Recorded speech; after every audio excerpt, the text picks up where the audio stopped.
بسم اللہ الرحمن الرحیم۔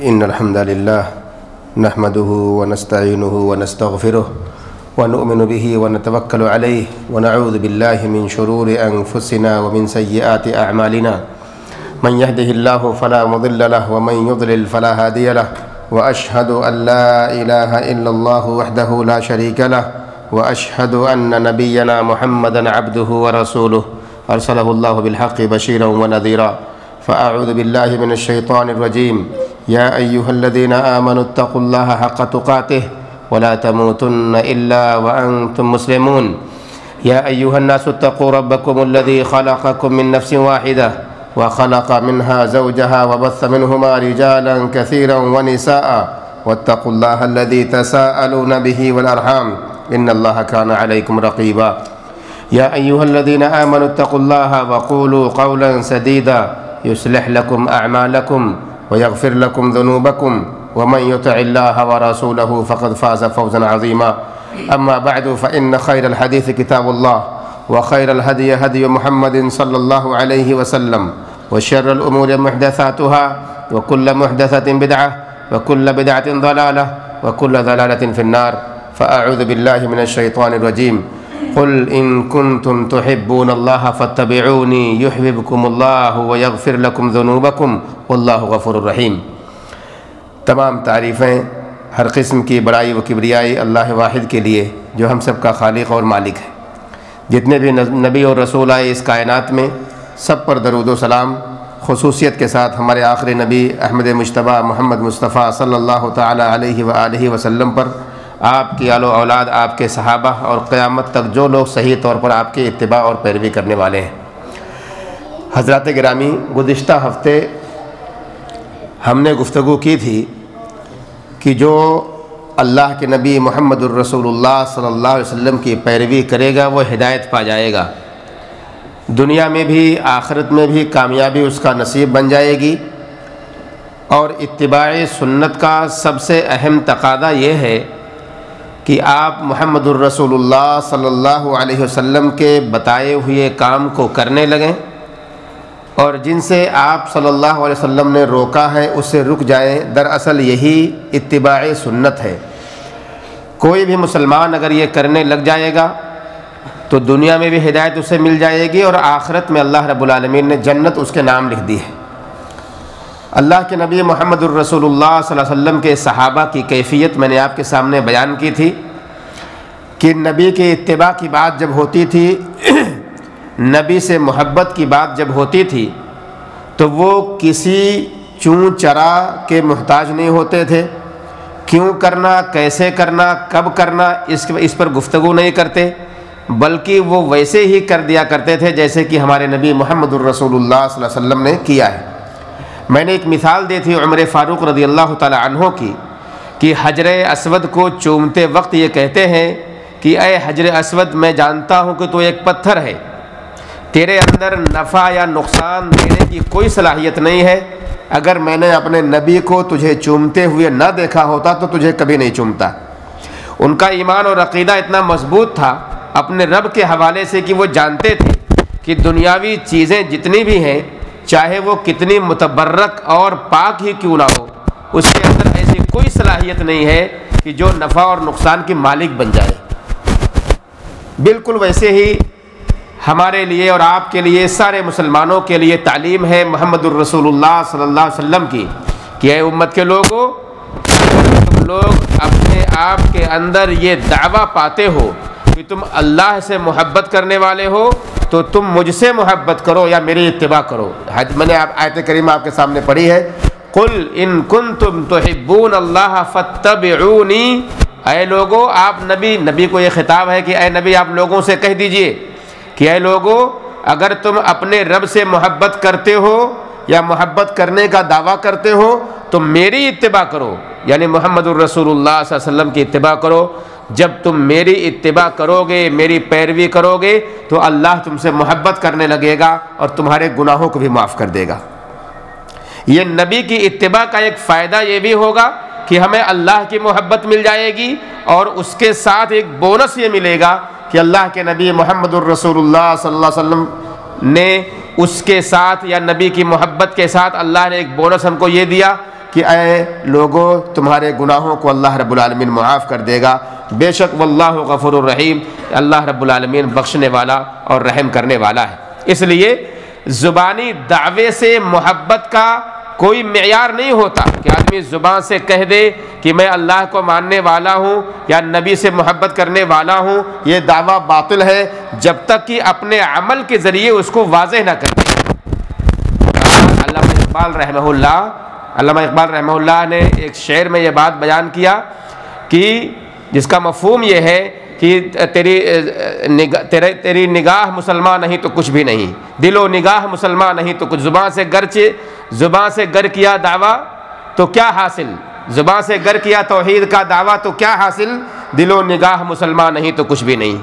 انسان نے زبان سے اگر توحید یا موحد ہونے کا دعویٰ کر لیا تو کوئی مطلب نہیں ہے اس کا، جب تک کہ اس کا دل اس کو تسلیم نہ کرے، اس کی نظر اس کو نہ مانے، ایمان اور تصدیق کے ساتھ عمل کے ذریعے جب تک وہ واضح نہ کر دے، اس وقت تک اس کا دعویٰ باطل ہے۔ بالکل ویسے ہی آج دنیا کے اندر ہمارے کتنے مسلمان بھائی ہیں جو نبی سے محبت کا دعویٰ کرتے ہیں اور سڑکوں پر کھڑے ہو کر نعرے رسالت، نعرے تکبیر کے نعرے لگاتے ہیں، سڑکوں پر کھڑے ہو کر کے، اور جلوس دیکھیں گے آپ تو لمبے لمبے جلوس ہوتے ہیں، 2-2 3-3 کلومیٹر تک جلوس ہوتے ہیں، بڑے بڑے جھنڈے ان کے ہاتھوں میں ہوتے ہیں، اور اپنے ماتھوں پر پٹیاں باندھے ہوتے ہیں، لباس پہنے ہوتے ہیں، اور بڑے بڑے جھنڈے پھہراتے پھرتے ہیں، اور دعویٰ کیا ہوتا ہے؟ نبی سے محبت کا۔ یقین مانے نبی سے محبت ہر ایمان والے کے ایمان کا حصہ ہے۔ نبی کی محبت اگر دل میں نہیں ہوگی تو ایمان ہمارا باطل ہے، ایمان کا کوئی معیار نہیں، کوئی مطلب نہیں اللہ کے ہاں۔ نبی سے محبت ہونی چاہیے، لیکن نبی سے محبت کیسے ہونی چاہیے؟ بالکل ویسے ہی جیسے کہ اللہ کے نبی محمد الرسول اللہ صلی اللہ علیہ وسلم نے بتایا ہے اور صحابہ کرام نے وہ محبت کر کے دکھایا ہے۔ آج کے زمانے کے معیار کے مطابق نہیں کہ ہم نبی کی محبت کے دعوے سڑکوں پر کریں اور مسجدیں ہماری خالی نظر آ رہی ہیں۔ نبی سے محبت کے دعوے ہم کر رہے ہوں اور اسی جلوس، اسی مجلس میں ہماری ماؤں اور بہنوں کی عزتوں کو تار تار کیا جا رہا ہو، یہ سب ہوتا ہے جلوس کے اندر، معاف کیجئے گا۔ تو یہ محبت کے دعوے باطل ہیں۔ ان سارے محبتوں کے کوئی مطلب نہیں ہے جب تک کہ اللہ کے نبی صلی اللہ علیہ وسلم کی اتباع لازم نہ آئے، آپ کی پیروی لازم نہ آئے۔ اور اتباع نبی کیا ہے؟ آپ کے بتائے ہوئے احکامات پر عمل کرنا، اور جس سے آپ نے روکا ہے اس سے رک جانا، یہ ہے اتباع نبی۔ اگر آپ نے حکم دیا ہے کہ لوگوں نماز قائم کرو تو نماز ادا کرنا، یہ دراصل اتباع نبی ہے، اللہ کے نبی کے حکم کی فرما برداری ہے، اور ساتھ ہی اللہ رب العالمین کے حکم کی فرما برداری۔ یہ محبت جب سینے میں پیدا ہوگی، اتباع نبی کا یہ جذبہ جب سینے میں پیدا ہوگا تو یقین مانیے ہم بدعتوں سے دور ہوں گے، خرافات سے دور ہوں گے۔ اور آج ایک مسلمان اگر یہ دعویٰ کرے کہ میں سنت نبی کا ماننے والا ہوں یا کرنے والا ہوں، اور بدعتوں نے اس کے سینے میں جگہ بنا لی ہے، تو ایسی محبت یا ایسے دعوے کا کوئی مطلب نہیں ہے، کیونکہ بدعت نے اس کو اپنے چنگل میں دبوچ رکھا ہے، پکڑ رکھا ہے، اور بدعتوں کا پر عمل کرنا اس کا شیوا بن چکا ہے۔ میں نے کہا تھا کہ اللہ کے نبی محمد الرسول اللہ صلی اللہ علیہ وسلم پر آپ کی زندگی کے اندر یہ دین مکمل ہو چکا ہے۔ دین میں کوئی گنجائش نہیں رہی کہ کہیں ہم کوئی زیادتی کر دیں، دین کے اندر کوئی بڑھوتری کر دیں اپنی طرف سے، اور یہ کہیں کہ یہ دین کا حصہ ہے یا دین میں ایسا کرنا ضروری ہے یا ایسا کرنا چاہیے۔ کیوں؟ جو بات اللہ کے نبی صلی اللہ علیہ وسلم کے زمانے میں، جو عمل اللہ کے نبی صلی اللہ علیہ وسلم کے زمانے میں دین نہ رہا ہو، آج کے دن وہ دین کا حصہ ہو ہی نہیں سکتا۔ آج کے دن وہ عمل دین کا حصہ نہیں ہو سکتا۔ کیوں؟ اللہ کے نبی محمد الرسول اللہ صلی اللہ علیہ وسلم نے کوئی بھی ایسا نیک کام چھوڑا ہی نہیں ہے جس پر آپ نے عمل نہ کیا ہو یا اپنے صحابہ کو آپ نے بتایا نہ ہو، سب کچھ بتا دیا ہے۔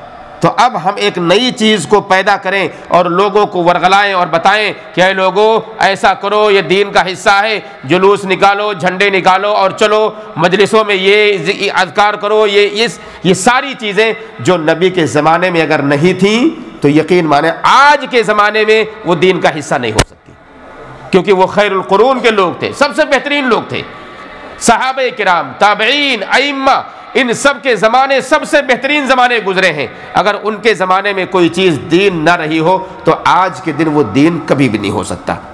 اسی لیے بہت سارے ایسے علماء ہیں یا بہت سارے ہمارے بڑے بڑے ائمہ کرام ہیں جنہوں نے بڑی پیاری پیاری باتیں اس کے بارے میں فرمائی ہیں.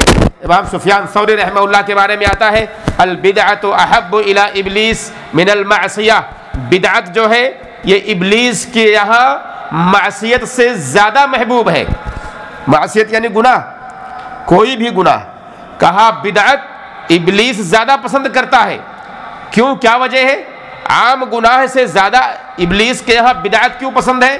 سفیان ثوری رحمہ اللہ کہتے ہیں فإن المعصیۃ یتاب منها والبدعۃ لا تتاب منها، کہتے ہیں کیونکہ معصیت یا گناہ سے آدمی توبہ کر لیتا ہے اور بدعت سے توبہ کرنے کی توفیق نہیں ملتی انسان کو. کیوں؟ کیونکہ بدعت آدمی بدعت سمجھ کے کرتا ہی نہیں ہے. ایک آدمی اگر زنا کرے گا، گناہ کرے گا، تو اسے پتا ہوگا کہ میں نے زنا کیا ہے، یہ گناہ کا کام ہے، وہ توبہ کرنے کی توفیق اسے مل جائے گی اور توبہ کر لے گا وہ. لیکن ایک آدمی جب بدعت کرے گا تو بدعت سمجھ کر تو کرے گا نہیں، وہ کیا سمجھ کر کرے گا؟ وہ سنت سمجھ کر کرے گا، دین سمجھ کر کرے گا، اس لیے اسے توبہ کی توفیق نہیں ملتی اور وہ کرتا جاتا ہے، پوری زندگی بدعت میں ڈوبا ہوا ہوتا ہے. تو سفیان ثوری رحمہ اللہ کہتے ہیں کہ ابلیس کی نظر میں بدعت زیادہ محبوب ہے معصیت یا گناہ کے مقابلے میں. اور ایک وقت ایسا آئے گا کہ لوگ بدعتوں کو چھوڑیں، بدعتوں کو انجام دیں گے، سنتوں کو چھوڑیں گے.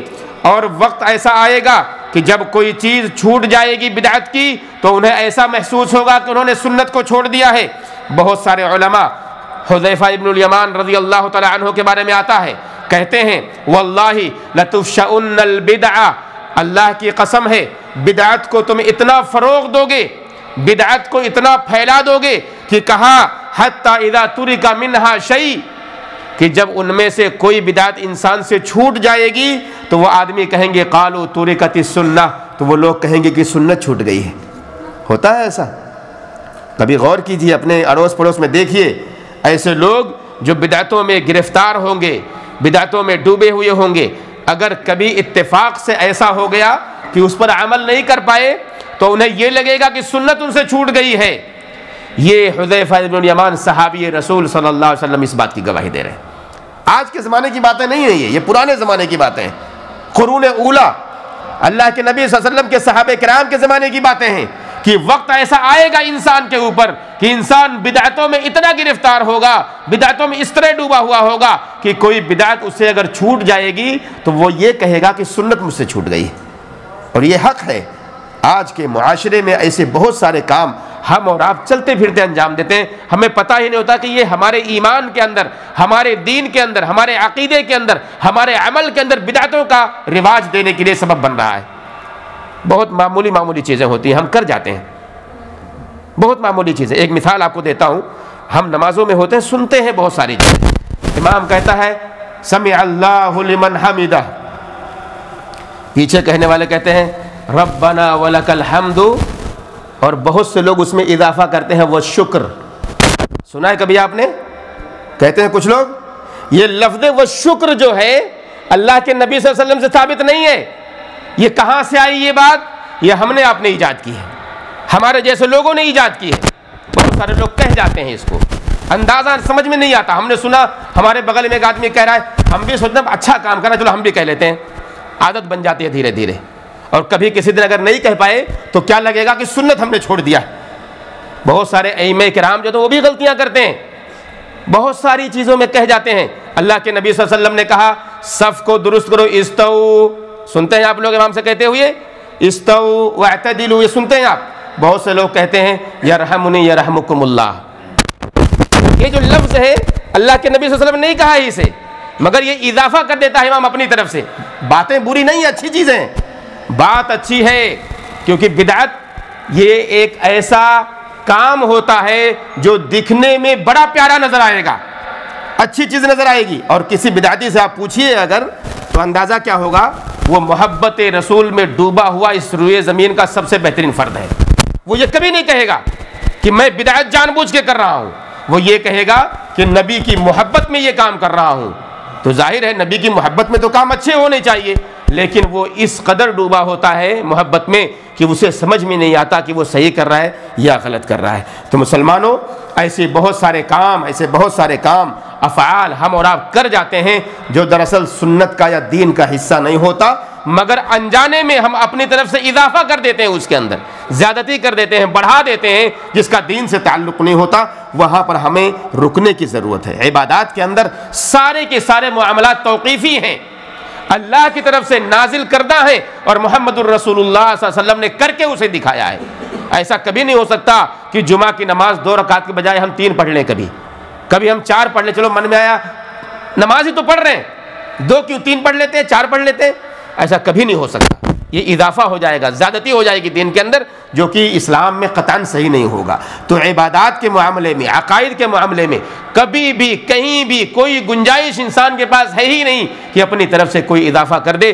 دنیاوی معاملات الگ ہیں، بہت سے لوگ دلیل دیتے ہیں، مثال دیتے ہیں کیا کہ اللہ کے نبی صلی اللہ علیہ وسلم ہوائی جہاز میں چڑھے تھے کیا، اللہ کے نبی صلی اللہ علیہ وسلم کار میں چلے تھے کیا، یہ بھی تو بدعت ہو گئی۔ یہ دنیاوی امور ہیں، عقل کے بندو، عقل کے ذرا ہوش کے ناخن لو، سمجھو ان ساری باتوں کو۔ دین سے اس کا تعلق نہیں ہے، جہاز پہ چڑھنا دین سے تعلق نہیں رکھتا، گاڑیوں میں چلنا دین سے تعلق نہیں رکھتا، یہ کپڑے پہننا یہ دین سے اس کا تعلق نہیں ہے۔ یہ دنیاوی امور، ہمارے امور دنیاوی امور سے متعلق ہے، یہ ضرورت ہے انسان کو جو انسان کرتا ہے، لیکن دین کے معاملے میں کوئی اضافہ اگر انسان کرے گا تو اس کے لیے دلیل مانگی جائے گی کہ کہاں سے اضافہ کر رہے ہیں یہ آپ، اپنی طرف سے کوئی کام نہیں کیا جائے گا دین کے اندر، اسے ہمیں نبی کریم صلی اللہ علیہ وسلم کے طریقے کو ڈھونڈا جائے گا، صحابہ کرام کے طریقے کو تلاش کیا جائے گا کہ نبی نے کیسے کیا ہے، کتنا کیا ہے، کب کیا ہے اور کس انداز میں کیا ہے، یہ ساری چیزیں دیکھی جائیں گی۔ جب اس پر ہمیں مہر لگ جائے گی، دلیل مل جائے گی، تو اس کو ویسے ہی انجام دیا جائے گا، ورنہ اسے باطل کر دیا جائے گا۔ اللہ کے نبی محمد الرسول اللہ صلی اللہ علیہ وسلم کے زمانے کے بعد آپ کی وفات ہوئی، اور کچھ لوگ مسجد نبوی میں بیٹھ کر صحابہ کرام ہیں مسجد نبوی میں بیٹھ کر چھوٹے چھوٹے پتھروں پر تسبیح کر رہے ہیں، چھوٹے چھوٹے پتھر کنکر پر بیٹھ کر مسجد نبوی میں تسبیح پڑھ رہے ہیں، اللہ اکبر سبحان اللہ الحمدللہ کر رہے ہیں۔ یہ عمل کرنا کیسا ہے؟ تسبیح ہم پڑھتے ہیں نا، تسبیح پڑھنا کیسا ہے؟ سنت ہے، مستحب ہے، نیک کام ہے، وہ لوگ تسبیح پڑھ رہے ہیں۔ کسی نے بتایا عبداللہ ابن مسعود کو یا غالباً ابو موسیٰ اشعری رضی اللہ تعالیٰ عنہ کو کہ یہ کیا ہو رہا ہے، مسجد نبوی کے اندر لوگ اس طرح کا عمل کر رہے ہیں، تشریف لاتے ہیں اور ان کو ڈانٹتے ہیں، کرنے والوں کو کہتے ہیں اللہ کے نبی صلی اللہ علیہ وسلم کے کفن بھی ابھی بوسیدہ نہیں ہوا، تم نے بدعتیں ایجاد کر لی ہیں، یہ کیا طریقہ ہوا تسبیح پڑھنے کا؟ یہ طریقہ صحیح ہے تسبیح پڑھنے کا؟ نہیں۔ اب ہم میں سے ہر آدمی باہر جائے، مسجد کے کنکر پتھر لائے جمع کرے اور یہاں بیٹھ کے گنے سبحان اللہ، اللہ اکبر، استغفر اللہ، یہ طریقہ صحیح نہیں ہے۔ تسبیح پڑھنا بالکل صحیح، آپ انگلیوں پہ تسبیح پڑھیے، بالکل جائز ہے تسبیح پڑھنا، مگر اپنے طریقے سے تسبیح نہیں پڑھی جائے گی، اپنے انداز میں نہیں پڑھی جائے گی، عبادت اپنی مرضی سے نہیں کیا جائے گا۔ اللہ رب العالمین کو ہم اگر یاد کرتے ہیں، اس کا ذکر و اذکار کرتے ہیں، تو اس کے طریقے بتائے گئے ہیں کیسے آپ کو یاد کرنا ہے۔ ایک آدمی کہے نہیں میں اللہ کو بیٹھ کر، سو کر، کھڑے ہو کر یاد نہیں کروں گا، میں الٹا کھڑے ہو کر کے یاد کروں گا، اپنے سر کو نیچے کروں گا، پیر اوپر کروں گا، کیا کہیں گے آپ؟ بولیں گے نا کام تو اچھا کر رہا ہے، وہ ذکر و اذکار ہی کر رہا ہے، لیکن وہ الٹا کیوں ہو رہا ہے؟ تو یہ ساری چیزیں ایسی ہیں جو فوری طور پہ اسے جس سے رکنے کی ضرورت ہے، وہ اسے دیکھنا پڑے گا، سمجھنا پڑے گا کہ میرا یہ عمل کیا اللہ کے نبی محمد الرسول اللہ صلی اللہ علیہ وسلم کے عمل سے ٹکراتا تو نہیں ہے، خلاف تو نہیں ہے، صحابہ نے اس کے برخلاف تو نہیں کیا ہے؟ اگر خلاف ہو جائے گا تو وہیں پر فوراً رکنا پڑے گا، اور ہمیں اور آپ کو تلاش کرنا پڑے گا اس طریقے کو کہ جو طریقہ اللہ کے نبی محمد الرسول اللہ صلی اللہ علیہ وسلم نے ہمیں اور آپ کو کر کے دکھایا ہے اور کر کے سمجھایا ہے۔ اللہ کے نبی محمد الرسول اللہ صلی اللہ علیہ وسلم کی ایک حدیث آتی ہے، بڑی مشہور اور بڑی پیاری حدیث ہے، بیان کرتے ہیں الحیاء خیر کلہ، حیا جو ہے، شرم و حیا، یہ سارا کا سارا اس کے اندر خیر ہے۔ اللہ کے نبی کی یہ حدیث بیان کی جاتی ہے لوگوں کے بیچ میں حیا اور شرم کے حوالے سے، لیکن ایک آدمی جب اس بات کو بیان کرے اور پھر یہ کہے کہ فلاں نے یہ کہا، فلاں نے یہ کہا، اس مسئلے کے اندر یہ بات آئی، وہ بات آئی، ایسے ہی باتیں بعض صحابہ کرام نے کی۔ جب اللہ کے نبی صلی اللہ علیہ وسلم کی یہ حدیث کسی صحابی نے پیش کی تو فوری طور پر ان کو روکا گیا کہ آپ کے سامنے اللہ کے نبی کی بات کی جا رہی ہے اور آپ نے کہا کہ فلاں آدمی نے یہ بات کہی ہے۔ اللہ کے نبی کی بات کے سامنے کسی اور کی بات کو کرنے کی ضرورت نہیں ہے۔ تو یہ ساری چیزیں اللہ کے نبی کے زمانے کے بعد بھی پیش ہوئیں اور لوگوں نے اس کو کیا، اس لیے فوری طور پہ ہمیں اور آپ کو رکنے کی ضرورت۔ علامہ ابن سیرین رحمہ اللہ کے بارے میں آتا ہے، کہتے ہیں رجل کہتے ہیں قال حدث ابن سیرین علامہ ابن سیرین رحمہ اللہ نے ایک آدمی کے حوالے سے ایک بات بیان کی کہ کہتے ہیں کہ اللہ کے نبی صلی اللہ علیہ وسلم نے ایک آدمی سے کہا فلاں قال فلان کذا، اللہ کے نبی صلی اللہ علیہ وسلم کی حدیث بیان کی تو ایک آدمی نے کہا کہ فلاں آدمی نے بھی یہ بات کہی ہے۔ علامہ ابن سیرین کہتے ہیں احدثک عن النبی صلی اللہ علیہ وسلم، میں تجھ سے حدیث بیان کر رہا ہوں اللہ کے نبی صلی اللہ علیہ وسلم کی، اور تو کہہ رہا ہے کہ فلان و فلان قال کذا و کذا، فلاں فلاں نے یہ بات کہی ہے۔ نبی کے حدیث کے سامنے کسی کی بات کرنے کی ضرورت ہے؟ کسی اور کے بات کو لانے کی ضرورت ہے؟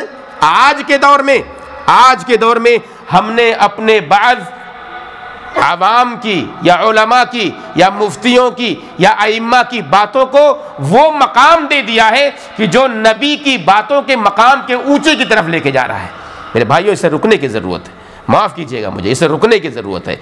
دنیا کا کوئی بھی مخلوق ہو، چاہے وہ کتنا ہی بڑا برگزیدہ اور نیک شخص کیوں نہ ہو، بڑا متقی اور پرہیزگار ہی کیوں نہ ہو، ہمارے نبی کے اوپر اس کی بات کبھی نہیں ہو سکتی۔ یہ ایمان کا حصہ بنا لیجئے اسے، ہمارے ایمان اور عقیدے کا حصہ بنا لیجئے اسے، کہ نبی کے بات کے اوپر کسی کی بات ہو ہی نہیں سکتی، کہ ہم کسی امام کی بات، کسی ولی کی بات یا کسی فلاں کی بات کو نبی کے بات کے سامنے رکھیں اور نبی کی بات کو رد کر دیں اور یہ کہیں فلاں امام نے یہ بات کہی ہے اس لیے میں یہ بات مانوں گا۔ یہ بالکل صحیح نہیں ہوگا، یہ ظلم ہوگا ہمارے نبی محمد الرسول اللہ صلی اللہ علیہ وسلم پر، اور ہمیں یہاں پر رکنے کی ضرورت ہے۔ جبکہ آج ماحول کے مطابق یہ کام ہو رہا ہے، اقوال اور افعال اور فلاں فلاں کے نام پر محمد الرسول اللہ صلی اللہ علیہ وسلم کی سنتوں کو چھوڑا جا رہا ہے، سنتوں کو درکنار کیا جا رہا ہے، اور تعصب کا عالم یہ ہے کہ ہم نے نفرتوں کا بازار اتنا گرم کر دیا ہے کہ نبی کے سنت کی بات ہوتی ہے ہمیں اس کی پرواہ ہی نہیں ہوتی، ہم چھوڑ دیتے ہیں اسے۔ اس لیے ہمیں اور آپ کو رکنے کی ضرورت ہے۔ ایک حدیث اللہ کے نبی محمد الرسول اللہ صلی اللہ علیہ وسلم سے آتی ہے، بیان کرتے ہیں لَأَلْفِيَنَّ أَحَدَكُمْ مُتَّكِئًا عَلَى عَرِيكَتِهِ، ایک وقت آئے گا کہ تم میں سے ایک آدمی مسند پر ٹیک لگائے بیٹھا ہوا ہوگا، تکیے پر ٹیک لگائے بیٹھا ہوا ہوگا، يَأْتِيهِ الْأَمْرُ مِنْ أَمْرِي، میری طرف سے کوئی حکم اس کے پاس آئے گا۔ اللہ کے نبی صلی اللہ علیہ وسلم کہتے ہیں ایک وقت آئے گا کہ تم میں سے کوئی شخص ٹیک لگائے ہوئے بیٹھا ہوگا، اس تک میری کوئی بات آئے گی، میرا کوئی حکم آئے گا جسے میں نے اس کے اندر اسے کسی کام سے روکا ہوگا یا کسی کام کو کرنے کا حکم دیا ہوگا، یا تو امر ہوگا یا نہیں ہوگا۔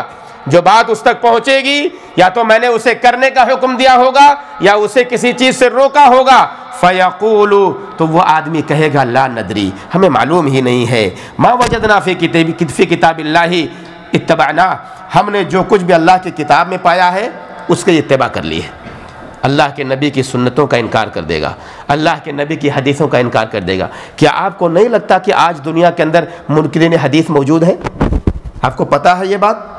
بہت سے لوگ ایسے دنیا کے اندر ہیں جنہوں نے حدیثوں کا انکار کر دیا ہے، کہتے حدیث نام کی کوئی چیز نہیں ہے، جو کچھ قرآن میں ہم اس کو مانیں گے، حدیث کو مانیں گے، اس لیے وہ منکرین حدیث کہلاتے ہیں، جو ایک بہت بڑا ظلم ہے اللہ کی کتاب پر بھی اور اللہ کے نبی محمد الرسول اللہ صلی اللہ علیہ وسلم پر بھی۔ مسلمانوں، باتیں بہت ساری اس کے حوالے سے ہیں، مگر جو سمجھنے کی بات ہے، جاننے کی بات ہے وہ یہ کہ اے لوگو، اگر تم اپنے نبی سے محبت کا دعویٰ کرتے ہو تو اپنے نبی کے اتباع کرو، بس یہی خطبے کا خلاصہ ہے کہ نبی سے محبت کا اگر دعویٰ ہے کہ ہمارے نبی صلی اللہ علیہ وسلم ایسے تھے جن سے ہم محبت کرنے والے ہیں، ہمارے سینے میں ان کے لیے محبت ہے، تو نبی کی اتباع کرنی ضروری ہے، نبی کی پیروی کرنے کی ضرورت ہے، جو کچھ آپ نے کہا ہے اس کے مطابق عمل کرنے کی ضرورت ہے، جس سے آپ نے روکا ہے اس سے رکنے کی ضرورت ہے۔ اللہ سے دعا کریں کہ اللہ رب العالمین ہم تمام مسلمانوں کو اچھے عمل کرنے کی توفیق دے۔ اے اللہ ہم سارے مسلمانوں کو اپنے نبی سے حقیقی محبت کی توفیق دے۔ اے اللہ ہم سب کو بدعتوں سے دور کر دے، ہم سب کو رسم و رواج سے دور کر دے، ہم سب کو خرافات سے دور کر دے۔ اے اللہ ہم سب کو سچا اور پکا موحد بنا دے، ہم سب کو شرک سے دور کر دے۔ اے اللہ سارے مسلمان دنیا میں کہیں بھی پریشان حال ہیں، سب کو پریشانیوں سے نجات دے دے۔ اے اللہ جو لوگ بیمار ہیں انہیں شفا دے دے۔ اے اللہ اس ملک کی حفاظت فرما، سارے مسلمان دنیا میں کہیں بھی رہتے ہوں سب کی حفاظت فرما، غزہ والوں کی حفاظت فرما، ان کے ایمان کی حفاظت فرما، ان کے تقوی کی حفاظت فرما، ان کے لیے آسانی پیدا کر۔ مسلمانوں کو ہم سب کو جب زندہ رکھ، اسلام پر ہمارا خاتمہ ہو تو ایمان پر ہو۔ آمین رب العالمین، وصلی اللہ وسلم علی نبینا محمد وعلی آلہ وصحبہ اجمعین۔